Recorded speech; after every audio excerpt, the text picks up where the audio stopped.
China's proposal to supply high-tech military equipment to Bangladesh.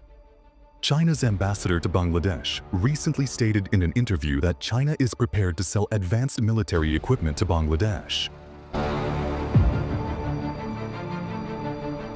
He emphasized that China already supplies various weapons to Bangladesh and is willing to provide additional systems based on the requirements of its armed forces. These include combat aircraft, armed drones, surface-to-air missile systems, submarines, and warships. The ambassador reiterated that Bangladesh's military acquisitions depend on its defense needs, and China remains ready to supply sophisticated weaponry. Currently, Bangladesh operates several Chinese defense systems, such as VT-5 and MBT-2000 main battle tanks naval vessels. Additionally, Bangladesh has recently procured multiple defense systems from Turkey.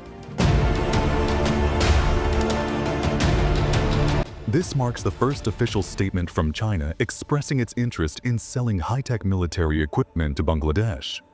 Notably, the Bangladesh Air Force has been exploring options to modernize its fighter jet fleet, previously considering American-made aircraft Eurofighter Typhoon other advanced fighter jets.